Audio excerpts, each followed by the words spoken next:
Okay, we're back. I hope you enjoyed your WASBO virtual lunch. Those of you who are watching online or live streaming with us. I should mention that because the vast majority of the audience is live streaming this presentation today, we don't have an opportunity to take a lot of photos like WASBO normally does at WASBO conferences. So here's your challenge.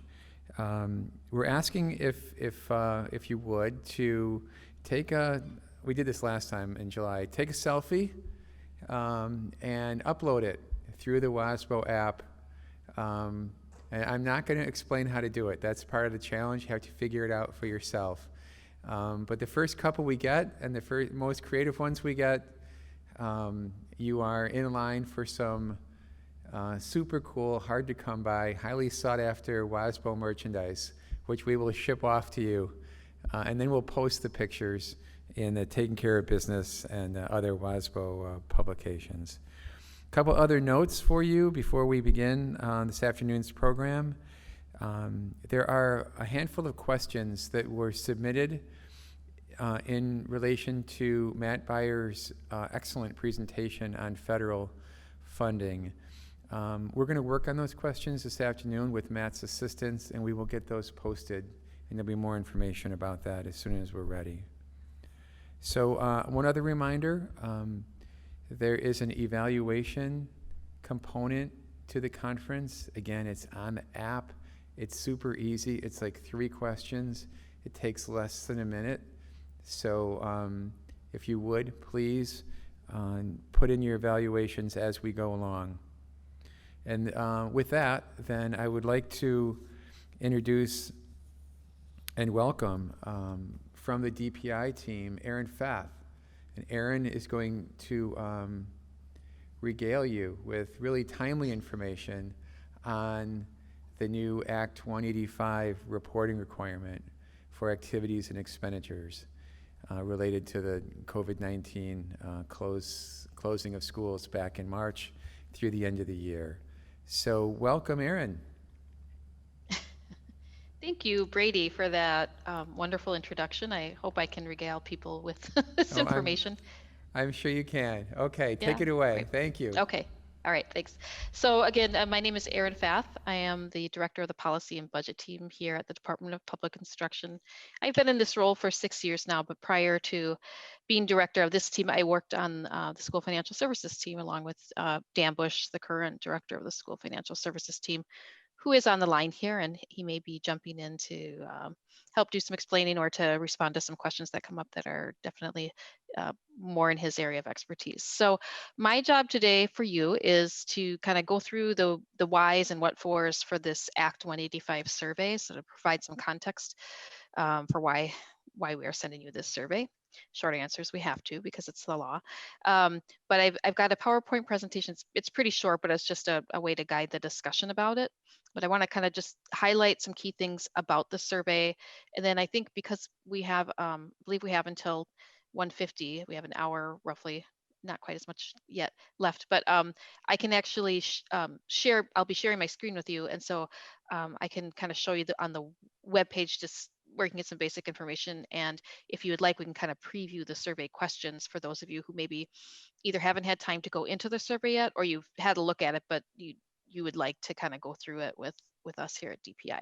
So I'm going to share my screen now. And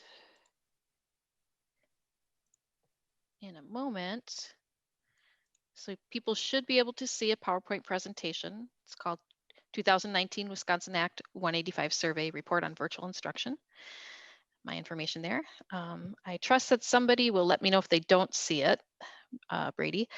But I'm just going to get started until someone tells me, stop, we don't see it. So what is Act 185? So that's our short-term reference to 2019 Wisconsin Act 185, which was passed by our state legislature earlier this year. So I don't have to go through all of this information with you all, but in response to the public health emergency that is COVID-19, the pandemic, that resulted in an order for statewide school closures.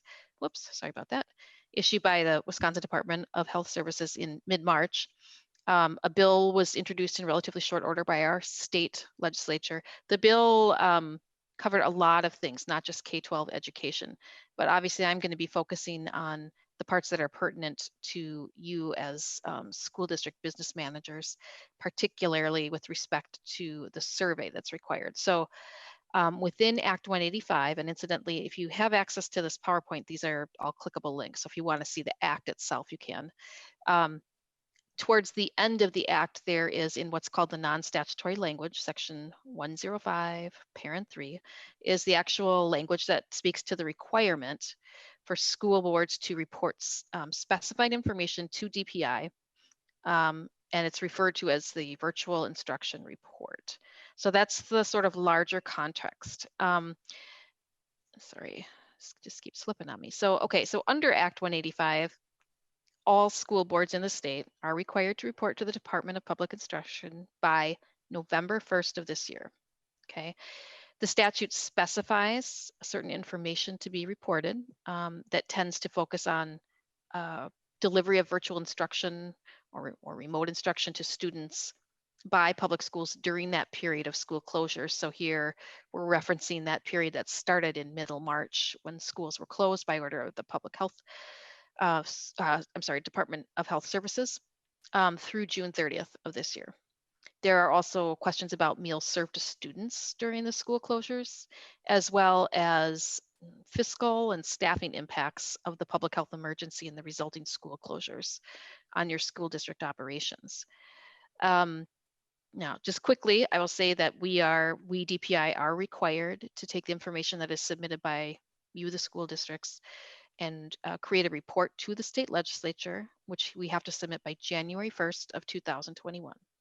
We will report that, we'll include that report on the website that we've created with general information, and it will be a publicly available document. If anybody were to ask for the data submitted by school districts, that would be a public information that we would share, okay? So if any of you, I imagine some of you may have, some of you may not have looked at the actual language in the Act and then looked at the survey questions that we sent out recently on Monday. I'll talk about that more in just a few minutes. You will see that there are more questions in the survey we sent out than what is specified under Act 185. And the reason we did that was we're very much cognizant of the fact that data without context can be used in ways that we may not find particularly useful in the discussion about what is helpful to school districts right now, what school districts need in order to provide students with an education, whether it's virtually or in person, during this period of school closures, and when with school opening again to instruction to students, again whether in person or virtually, as we navigate through the public health emergency and the COVID-19 pandemic. So our thought process was we want to gather contextual information to help provide a really comprehensive picture about the impacts of school closures on schools, right? So that's the that's the reason for why we have included some additional questions, okay? And I'll try to point that out a little bit more as we walk through just sort of the plain version of the survey questions, because I can't go into the actual survey tool itself from here. Okay. Okay, so just kind of some logistics. The way that we built the survey was we have an individual on my team named Justin who has done all the behind the scenes work, and he has experience with a tool called Qualtrics, which I'm sure most of you are familiar with. So we used the Qualtrics survey tool to create this survey so that we could collect the required information from all school districts. An email was sent out to district administrators on Monday. Actually, 2 emails were sent out. One came from the department's deputy state superintendent, Mike Thompson, that described, the requirement of the survey and indicated that a separate email coming from Qualtrics would be sent to all district administrators with a link to the survey in it. That went out. Um, Most school districts appear to have successfully been able to get into the survey. Now, I say that knowing that some people, you know, I know that people are gearing up for school to start and so are busy with other tasks. So it's quite possible that in some districts, they haven't attempted to go into the survey yet. We have fielded, you know, a number of inquiries from from superintendents and school districts who weren't able to access the link in the email. We've been able to get them all into the survey. So in other words, what I'm trying to say is that if for some reason you find you're not finding the email, you're not able to use the link in the email, or you're just not sure what's going on, you can email me directly. We do have an Act 185 email box set up that both Justin and I have access to, Dan as well. And so in any case, if there's any difficulties, reach out to us and we'll get you the link to the survey, okay? The larger point I wanted to make here is that we did also create just a general informational sort of Act 185 survey landing page on the DPI website, and it's part of my team's um, complement of web pages. And within there, we have posted just sort of previews of the survey questions. We have it in both a PDF format and a Word format. And what we are strongly encouraging everyone to do is to go and take a look at those questions before you even go into the survey instrument itself. And there are a couple of reasons for this. One is when you go into the survey, you can page through it as you put in responses, right? And there is certain logic built into the survey. So if a district answers yes to a question, a yes/no question, depending on what their response is, they'll be the next screen that they see, the next question they see will be dependent on how they answered the previous question, right? And that's what you're not gonna be able to get a sense of all the questions depending on how your district has to respond to that part of that particular question. The other reason is that I think it's helpful, when having taken surveys, it's good to have just a sense of all the information that you are being asked to submit, right? And we recognize that you are going to have to reach out to other staff within your district to gather this information, because I'll say it's not going to be the easiest survey in the world to complete, and we didn't try to make it any more difficult than it had to be, but like I said, we were trying to collect comprehensive information. And the questions were very specific in Act 185, and I'll point that out again when we're previewing them. But certain questions like you know what savings were there essentially, or how did costs differ from what you otherwise would have expected, is going to take a little bit of work.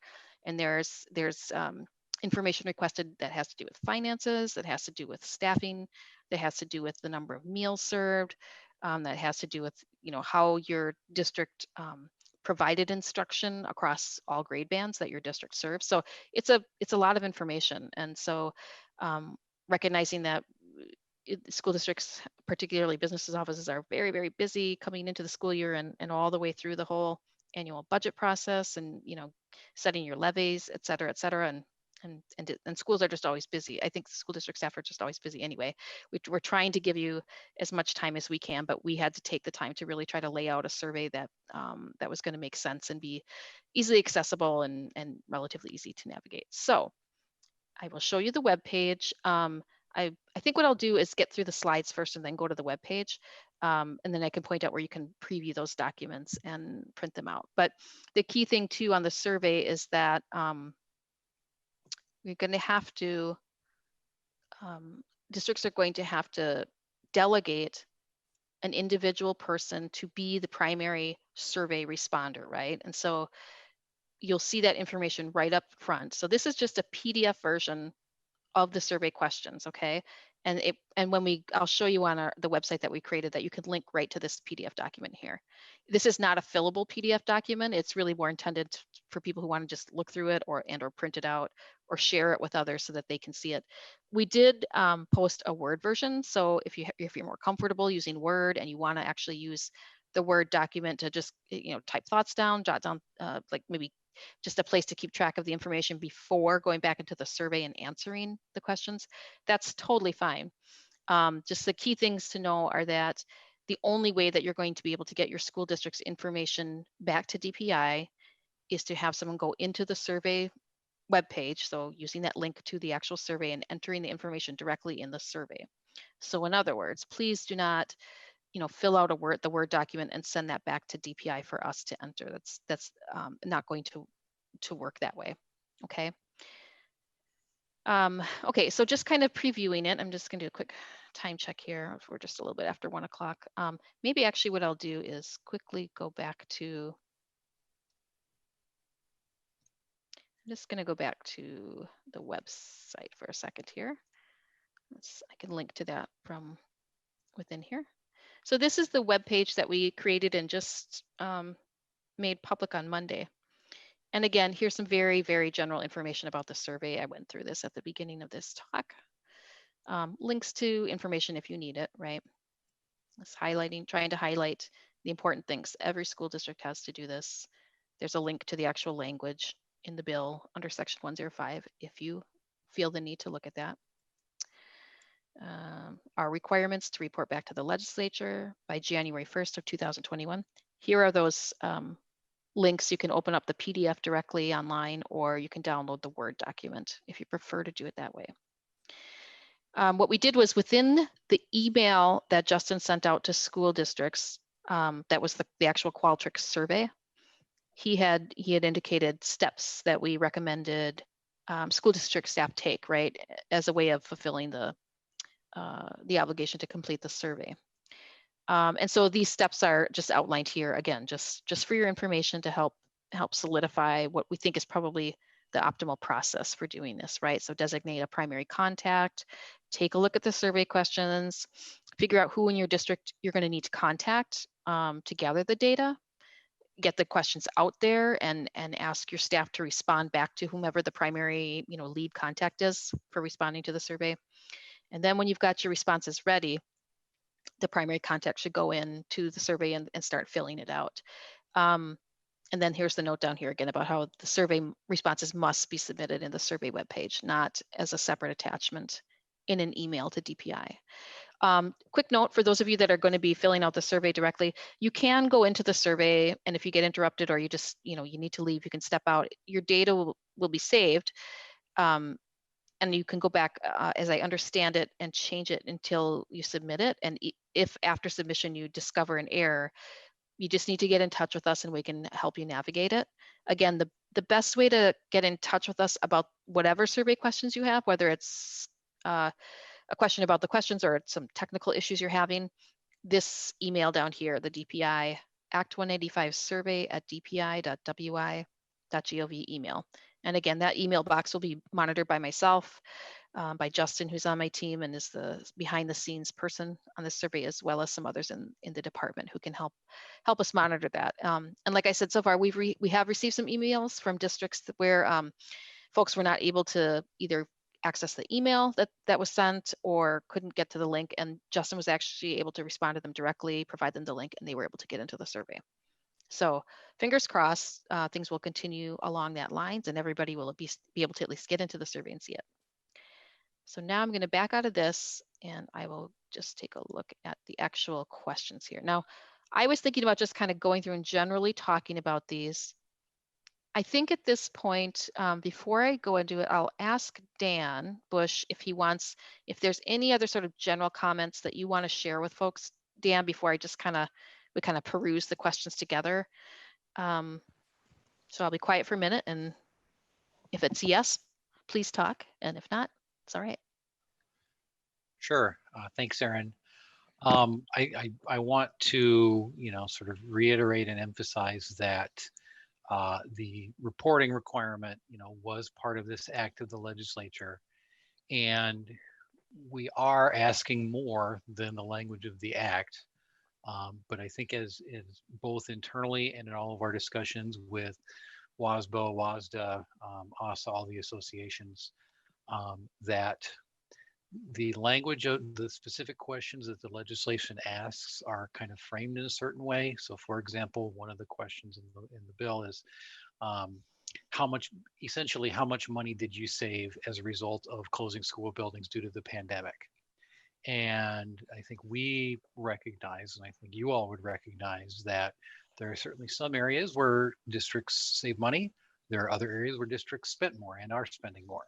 And so we wanted to make sure for that, just having the question verbatim would not have gotten a full and accurate picture of what the financial impact of the pandemic is. So, this has been, discussed very much with our association partners, other folks. We had a few business managers run through it and give us some excellent feedback on the questions. So, this is not something that we take lightly, and it's not something that we want to make overly burdensome for you, but we want to make sure that in responding to this legislative requirement, we are not presenting an incomplete picture. And that's very important to us. Great. Thanks, Dan. I appreciate those words, and I hope that people really heard you say that, because we really were trying to do the best that we could by school districts in working with external folks and gathering feedback and having field testers on this. So I'll just kind of walk through this area. I think that I'm not sure if we're set up for people to have questions in live time or if we just save them for the end. However it works is fine with me. So I'll try to not rush through things. But I'm just looking again at my clock. It's about almost 1:15. So I don't think we're going to take up all the rest of the time on this. One thing I want to mention quickly, just before I forget it, is that I was just working with some folks internally, including Dan, who's on the line, and Justin, and we do have a plan to just we'll be checking to monitor to see which districts have gone in the survey, have submitted. You will probably see roughly like bi-weekly reminders if you haven't turned it in, just friendly reminders saying, hey, just want to make sure you're aware. The survey's due by November 1st. If you have questions, please reach out to us to help. As we approach the November 1st date, those reminders will probably become more like weekly, and it's not to harass, it's just to make sure that districts are, keeping it on their plate, or keeping it on their on their list of things that need to be done, knowing how full the full plates are everywhere. Okay, so this is essentially what you'll see in the survey when you go into it, the title of the survey. We want your contact information of the primary lead contact. It's fine if it's the district administrator for your district, or if it's someone else, if that's been delegated, that's okay. Just a little bit of information up front about why we're doing the survey, just all this information that we've just gone through. Kind of provided some definitions here to help you as you think about the questions, and just knowing that some of these definitions come straight from Act 185, right? So the department clearly means DPI. The public health emergency has a very specific time frame to which it alludes to, right? So it's from March 12th through June 30 of this year, 2020. And then virtual instruction, and this is a definition that is in Act 185, okay? So it's how the legislature wrote the definition for the purposes of this particular survey and the report that we will have to make. So virtual instruction means instruction provided through the means of the internet if pupils participating in the instructional staff and the instructional staff providing the instruction are geographically remote from each other. So I don't think there's anything too surprising about that definition. We also decided to create some terminology and a definition around non-digital remote instruction, in recognition of the fact that remote instruction isn't necessarily going to be provided virtually online via the internet in every case. And so to recognize that, we created this term, non-digital remote instruction. Means instruction where pupils participating in and instructional staff providing the instruction are geographically remote from each other through means other than virtual instruction. And so of course this virtual instruction is just referring back to that definition up there. Examples include instruction offered over the telephone or use of hard copy work packets in students' homes. So for example, if teachers are literally sending work packets to students' home or dropping them off, or however they would get them delivered. So different kinds of remote instruction. Virtual in the context of this survey is really referring to that which is delivered via the internet. Okay, so the first question straight out of the gate is just a yes, no question. Did you or did you not? Did your district or did it not offer a virtual instruction according to the definition in the Act? We put in this question, if not, please indicate why. And we tried to provide some responses that we thought might rise to the top of a lot of districts' lists of why they didn't do that, and the ability to fill in other reasons as applicable to your district. Again, this is an example of wanting to be able to provide context. context within the report that we will have to deliver to the legislature, okay? We don't want to just have it say, you know, this many districts did and this many districts didn't, and not have any understanding why those that didn't offer virtual instruction, why they didn't do that, right? So, and we wanted to come up with these in part, these sort of preset reasons, in part because it does make it easier. It makes our job of tallying responses easier if we can say, well, this number of districts reported that it was, you know, this reason or that reason, but then giving districts the flexibility to provide their own responses here. And then question 2 goes on to ask districts to respond by which grade did they actually offer the virtual instruction. So it's kind of it'll be a check-off box. And, you know, we recognize some of the comments from field testers was, can't we just have a check all button? But that certainly would have made it easier for those districts that had, you know, could check that button, but it would present some challenges to us in terms of tallying the data, which is, you know, what we're going to have to do. So unfortunately, we don't have a check all option. So we just have to go through and manually check them all. Okay. This was also a question that was embedded in Act 85, and that was this process for implementing virtual instruction. And so we had to work on sort of what do we mean by this question, because the question isn't, they don't explain in Act 185, what do you mean by what is the process, right? So we are trying to frame this as the steps that you had to take, right? And just a note that we include this in the definition of virtual instruction throughout the survey, just as a continual reminder to folks about what we mean by virtual instruction here. So again, these are examples of what steps your districts may have taken. It's not meant to be all inclusive. It's meant to capture those things which are, again, most likely to have presented challenges to districts. And again, you will have the opportunity to fill in whatever steps, processes you use that are not listed above there. And then question 4 is about district's recommendation is for best practices for transitioning to and providing virtual instruction, okay? I'm pretty sure this one came from the Act 185 required questions as well. So this is more just a free form answer because we didn't really want to put ideas in front of people. It needs to just come from the district's own assessment of what they believe our best practices would be. Okay, so question 5 is about challenges or barriers that you faced related to implementing virtual instruction during the public health emergency, right? So again, a reminder about the virtual instruction definition and then some examples of what your district may have faced, right? With the opportunity to add more. And I guess I would say too, I think, you know, some people might read these and think, well, I don't know if it meets every single clause that's included in, say, some of these longer ones. But what we're looking for here is at least some general, if you feel like generally what's described in this bullet point here was a challenge for your district, you can check it, right? Okay, moving on to question 6, did the school district implement non-digital remote instruction during the public health emergency? Now this one, I'm pretty sure that we added to try to provide that context around, you know, an answer to, like if a district says, no, we did not provide virtual instruction, we wanted to be able to capture those instances where a district did promote remote instruction. You know, you were still, we didn't want to present the data as like, well, they didn't offer remote or virtual instruction, so there must have been no school happening, right? We know that's not the case, right? So we wanted to be able to give those districts that did offer a non-digital type of instruction the ability to convey that information, right? And so the next few screens are kind of similar to the previous question, the first question about did your district offer virtual instruction? So the first question is a yes, no, a chance to explain why you didn't do non-digital remote instruction. And then the question by grade, right? And we recognize here too that districts might have had a mix, right? They might have determined that virtual instruction via internet was perfectly appropriate for some grade levels, but it just didn't work for others. And so, and here I'm thinking of the younger grades. I'm just pulling that example out. It's not related to any particular district. And so this would give a district the opportunity to say, yeah, in these early grades, we actually just sent out, we did other things, right? It wasn't online. but we did other things remotely.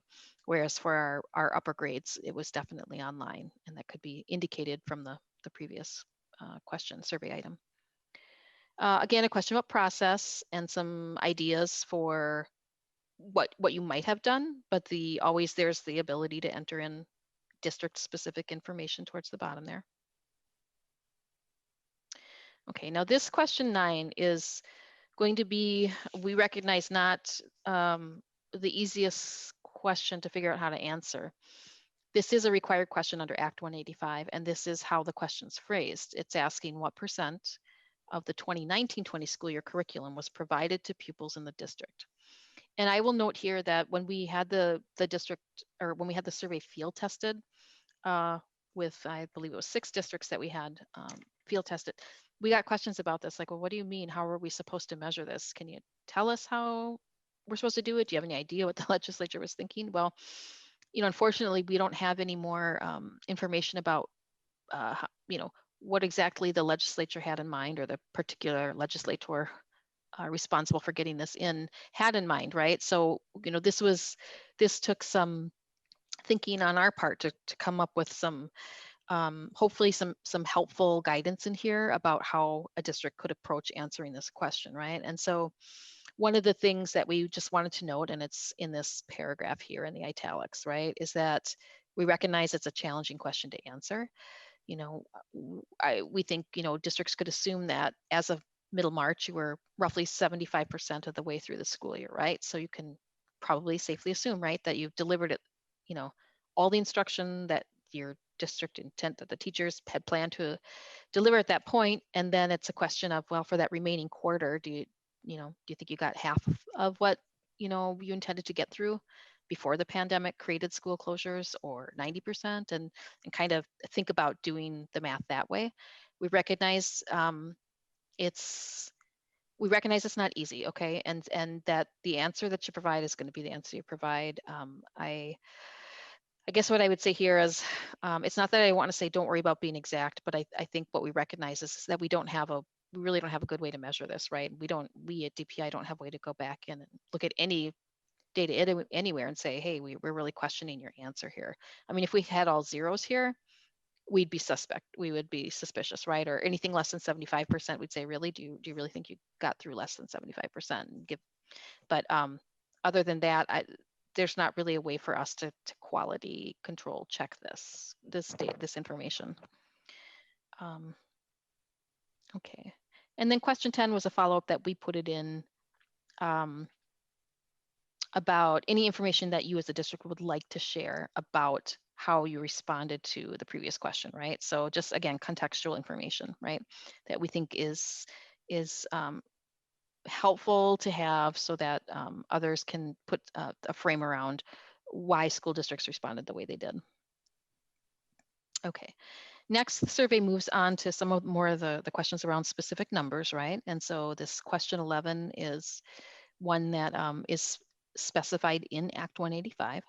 And so the question is about the number of staff by position type who were laid off for the entire period of the public health emergency. So again, between March 12th through June 30th. Couple of just sort of logistic notes. The types here are, you know, you'll see a corresponding WFR function code there. So, you know, we worked closely with Dan Bush's team to come up with a way to set up the response for you so that you didn't have to respond to hundreds of different position types, right? So we recognize there's some collapsing of, you know, multiple job titles within pupil services or within instructional services, et cetera, right? And it was meant to make the data collection easier, less burdensome on the part of the school districts responding here. Please note that response is going to have to be entered for each line, even if it's 0. It's just the way that the survey works. So we did try to put that note in wherever that was applicable. So just kind of a reality of how the survey works. And it might be that your district did not lay off any staff at all during that period, and that's okay. Then you would just enter zeros into all of those lines. Okay. Now, We also have a question about the number of staff, again, by position type, and these are the same categories as you saw in the previous question 11, who are reassigned to other work outside of their usual position assignment during the public health emergency, again, during that period. One question that came up from the field testers was, do you mean were they reassigned to a different location, but doing roughly the same kind of work? That is not what we mean. What we mean is, did you have to take someone who was part of your complement of food service workers and say, we're going to have you actually help clean the building or something like that, or you had to draw on pupil support staff to I'm not coming up with very good examples here because I'm running into my my thoughts about pupil services staff wouldn't necessarily be doing instruction, right, if they're not licensed to teach, kind of thing. But it's more about, did you have to redeploy your staff to do duties that they otherwise would not have done, right, in the absence of the pandemic and the resulting school closures and the need to deliver instruction in a remote model. Okay. Again, please enter something into each line, even if the answer to all of those is 0. We're getting through it here. We're at almost 1:30. Okay. 13. Okay, so this is the start of the information about the number of meals that were served. So if memory serves, the question that's in Act 185 is kind of a more general question, and we wanted to be able to provide more detailed information on meals served under different programs, federally supported programs. And so we have a couple iterations of questions about meals. They're all sort of structured the same way. It's basically how many meals between March 12th and June 30th through one of the USDA child nutrition programs. Okay, and what we say here is just use the numbers that you had to report for federal claims reporting, right? And then here are the various programs. Again, I don't know that it's noted here, but I think you're going to have to enter information for each individual option here, whether it's 0 or not, right? So I think the key here is that if there are meals that were delivered, but they weren't part of any of these federally supported programs, they would just go under this category of other. Okay.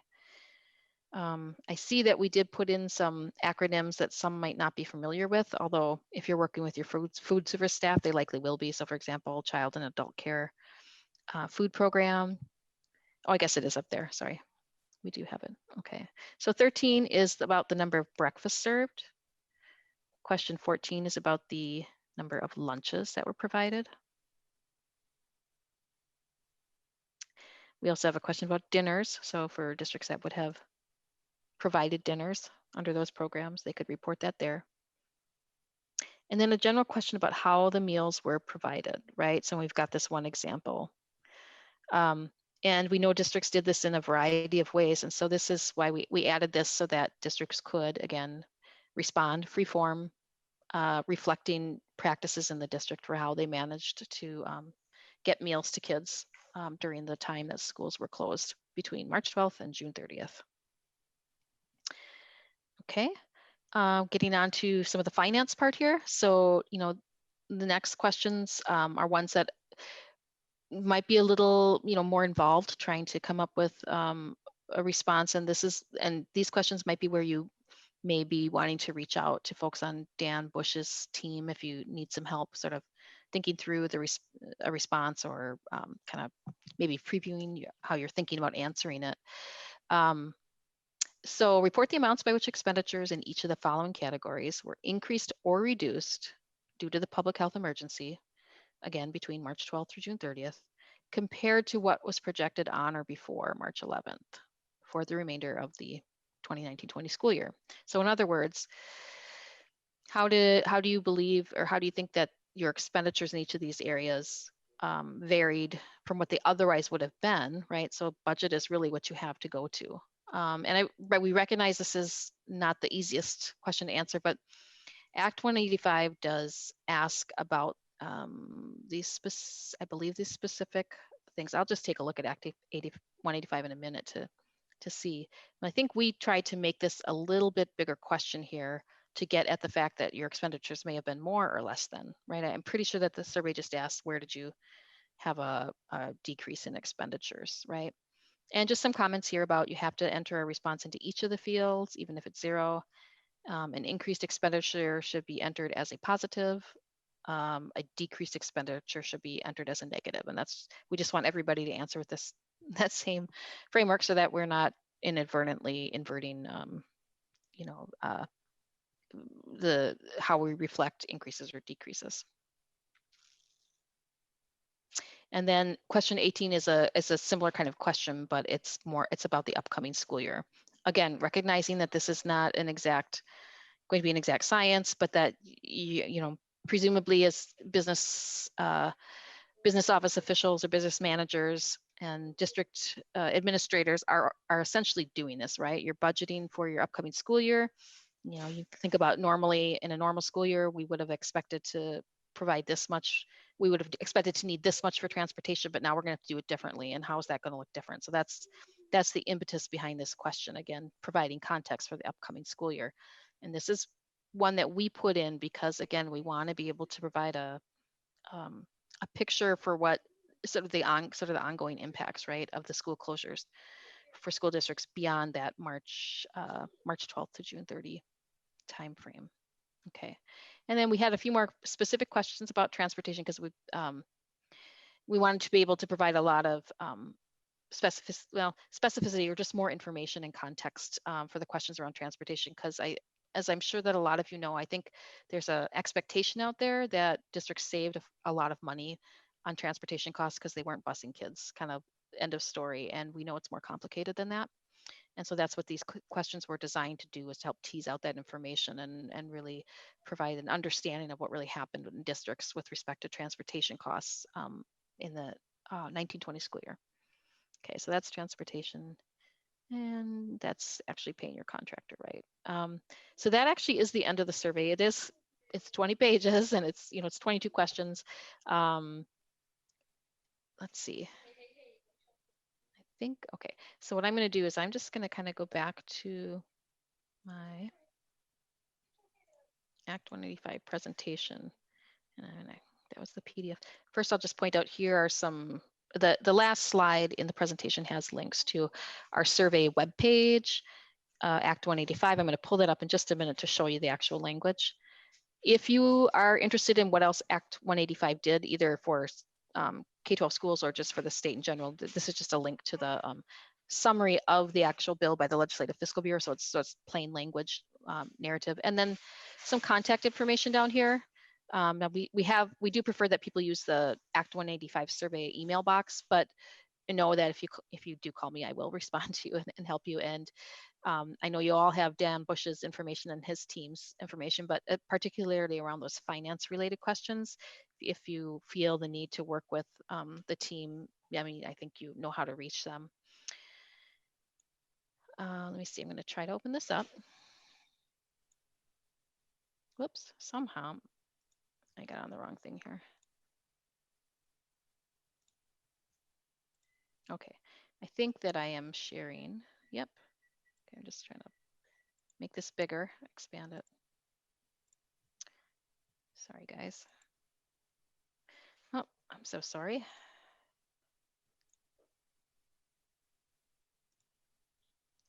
This is the survey. So I'm trying, there we go. That's what I was trying to do. Just make it bigger for you. So this is just how the language appears on the legislature's, the legislature's website of Act 185. You could also get a PDF version of it and it would look more like, a bill that you're used to seeing. But here is the non-statutory provisions. I need to go down to this paragraph 3, virtual instruction. So this is what the law tells us has to be done, right? Here are those definitions we talked about, the school board reports by November 1st of 2020, right? And these are the specific questions that we had to put into the survey, and then around which we built some more sort of contextual questions to try to create that more comprehensive picture of what's been going on and what the impacts of COVID-19 and school closures have been. So I wanted to see, yeah, so like the question around meals was specific to lunches, but we felt it'd be helpful to be able to convey information about all the meals, right, that school district served. And the question around finances was more, you can see the languages, total amount by which school board reduced expenditures during or because of the public health emergency, and then those specific areas that we included in the report, right? So our question was not just reduced expenditures, it was how did your expenditures vary up or down, right? And that was the intentional on our part. And then, as I said, we added the question about moving, looking forward into the, what is the current school year, 2020-21?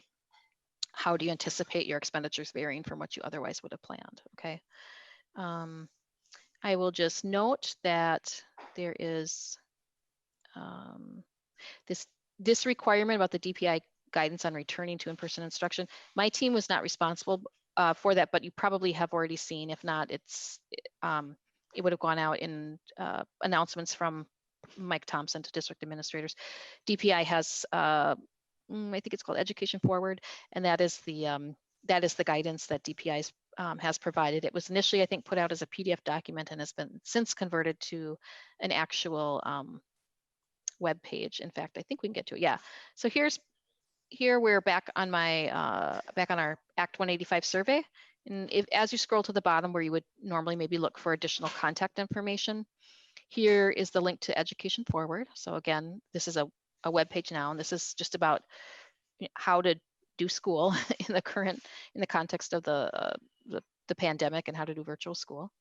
And then the other link is just to the department's general COVID-19 information page, which of course has a variety of kinds of information and links to other things. And my guess is that most of you have probably already accessed this page before. Okay, so I believe that brings me to the end of the presentation, that I have. So I'm going to leave it on this page, and I think we have about 12 minutes left maybe. And so I am happy to try to answer, questions that people might have. Or if they are more in Dan's world, we could do that. Erin, can you hear me? I sure can, yes. I have a series of questions that people have submitted online. Okay. Will reminders be sent to the superintendent only? That's a good question. So I think that at this point, that's the way we're going to have to do it, because we use our directory data on district administrators to send out the emails, and unless we knew who the contact person was and their contact information, we couldn't direct the email to them. So I think it's going to have to go to district administrators. Okay. If people have a suggestion about that, I would say maybe send something into the Act 185 email box that is accessible. Let's see, it's accessible from this page right here. And it could be, I think it's accessible possibly from within the survey. I'm not real sure. Right there. And we'll see if we can figure out a solution to that if that's a problem, but I can't promise that we can regularly send out the updates to more than just the DAs. Okay. This question came in really early in your presentation, so I'm guessing it's one of the first places where they had to do check boxes. The question is this check one or all that apply? So I think that was one of the first questions that was right. How? Yeah, right. They, all of them that I can think of are check all that apply. Okay. Mm-hmm. Sorry, that wasn't the one. Yeah, the one area that's a little different than just going through the document top to bottom is that some of those yes or no questions. So for example, if you say no to the did we provide non-digital remote instruction, it's going to then just go to the next piece. It's not going to make you walk through, well, you just said no, you didn't, but you have to do the grades, you have to do all of exactly. that. Yeah, so thank you, Dan. It does have some logic built in that if you answer no to something, it's not going to give you the follow-up questions. Okay. Is the survey only referring to the mandated shutdown from March to June of 2020 period and not our planning for the 2021 school year? Right. So for the most part, they're really all but one of the survey questions does pertain to just the close down period between March 12th and June 30th. We did put in one question into the survey that asks about variances in your anticipated expenditures for the upcoming school year, right? And that's one that we added. But the rest of them should be answered in the context of that school closure period. Dan, is there anything else we need to? say on that? No, I mean, and that's just based on when, the when Act 185 was passed in April, there was the expectation that this was going Let's to try be a to find finite that. period. And I think the legislators were thinking people would come back at some point yet in 1920, come back for regular summer school. And then it ended up that the public health emergency went through June 30th under the DHS and the Supreme Court order. So that's Right. since the legislation refers to the public health emergency, that March 12th to June 30th is kind of what the statute is referring to. Right. So yeah, that one piece about this current ongoing school year's budget was the one piece we added to go beyond that. Right. And I'll just point out it's question 18 in this PDF document. This is the one that talks about upcoming year. Everything else is in reference to that school closure period. Okay, thank Thanks, you. Dan. And you might have answered this one, but what if the district offered virtual instruction, but we had to also offer non-digital remote instruction to certain students? Right, and they should be able to reflect that in their responses. So if you think about it, the way that the survey's set up, as Dan said, there's logic built into it. So the first question would be, did you offer virtual instruction? And in that case, the answer is yes, because the question doesn't say to all your grades. It just says, did you offer it? Yes. And it will, then it would skip this question about if not, why, right? It would go next to the question about which grade. So they could indicate in which grade level did they offer virtual digital instruction. And then a subsequent question after they get through the process questions is, let me get to it. Question 5, no, not question 5, sorry. Did the district implement non-digital remote instruction? They would also answer yes to this question, right? It would skip the if not, right? Because it wouldn't make sense. And then here in this question Q7 is where they could indicate which grades they offered non-digital remote instruction. And then the follow-up questions about what was your process? What were I don't know if we had the challenges question here. I think we just had the process, right? I hope that answers the question. Yes, I think it did. Is there a place to reflect revenue lost? Like food service revenue, No, student we fees? did not. We did not build that in, Dan. Yeah, the survey, the survey talked about, expenditures reduced. And so they're definitely, the legislature's concern is in this survey is on the expenditure side, definitely. I know that we did talk about lost revenues. Part of that was it's sort of another order of abstraction from cost savings, because when you're talking about cost savings, you're talking about, sort of the what if compared to, what was the plan, what was I thinking for my budget back in March versus what actually happened. So that's sort of the scenario. When you get on the revenue side, especially for the 2021 planning, I think as we all know, with the uncertainty in revenues for this school year, how and when the impact of ESSER and GEAR funds should be reflected, et cetera. There's a lot more variation and uncertainty on the revenue side, and the legislative intent was really not to be on the revenue side. So I as we discussed that, sort of the revenue estimate discussion was even more abstract and even more removed from reality than comparing what you spent or your planning to what your budget model had.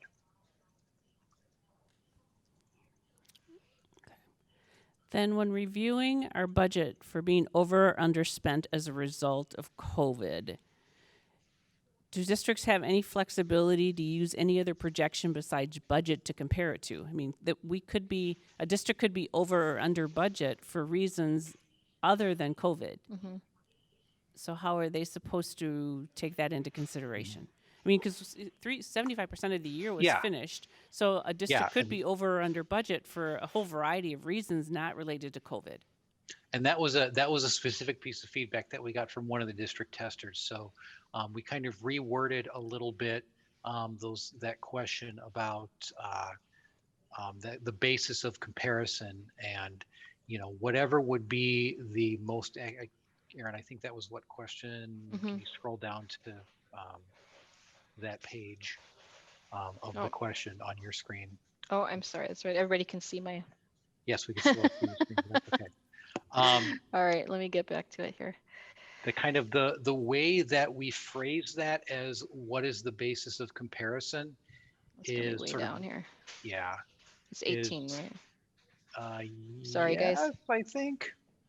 I don't know, I've been through the survey so many times, I should have them all memorized. Is this the one asking about how, oh, maybe Yeah, it's okay, 17? yep, question 17. So basically going off of that, compared to what was projected on or before March 11th, 2020 for the remainder of the 1920 school year budget. So it's basically your best projection at the time. So if you were projecting coming in ahead of budget or below budget back then, it's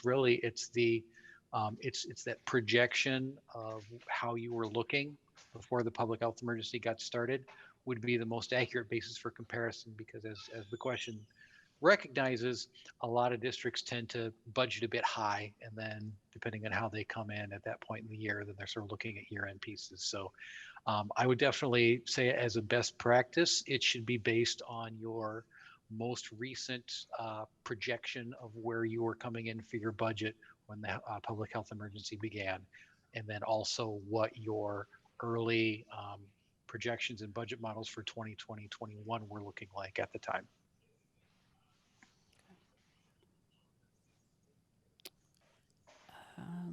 Let me see. Not sure if this is an applicable question. If the employee requested a leave of absence, that would not be reported as a layoff. Correct. Right. That would make sense. Okay. On question 17, do you report increase of revenue in the food service program? Like I said, this is really on the expenditure side, not on the revenue side. Okay, so it really doesn't take into consideration revenues. Correct.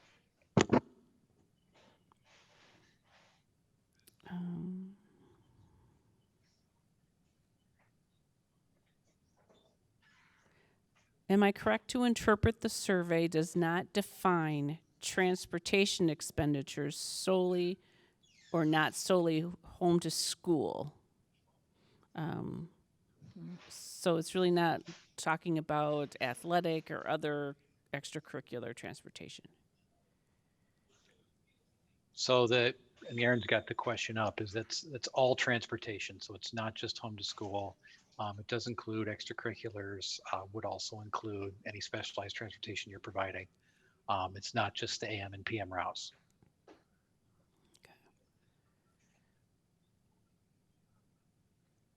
Can we expect another survey if school closes again this year due to COVID? Well, What do you think, Aaron? Talk to your legislator? yeah, I think so.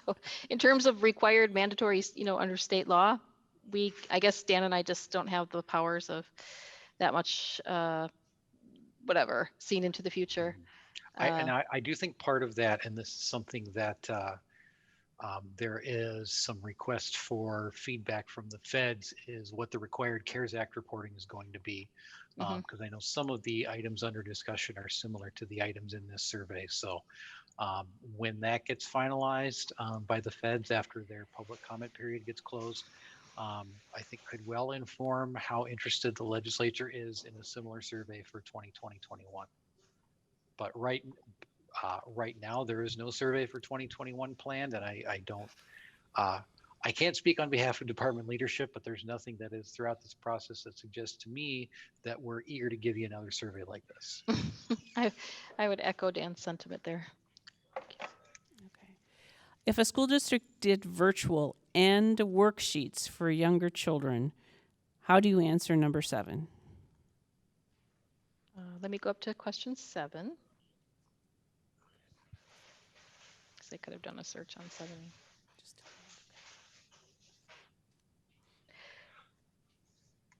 Okay, so the question was if they did both virtual and non-digital in the same grade. Correct. Yeah, I think you answer yes to both of the preceding questions, and you indicate which grade. So in essence, you'd be sharing with us information that they, both. It's because they're not mutually exclusive sections. Right, exactly, yeah. So in answering yes to the virtual instruction, you're not prevented from answering yes to the the non-digital remote instruction, even if it's the same grades that you're covering. Okay. This is really not so much a survey question as I think a Dan question. Should the district recode staff members who were temporarily assigned to food service? We have a whole school finance bulletin item on that. It's either in the school finance bulletin or in one of our COVID-19 updates, as I recall. But I know we put something out on that back in April.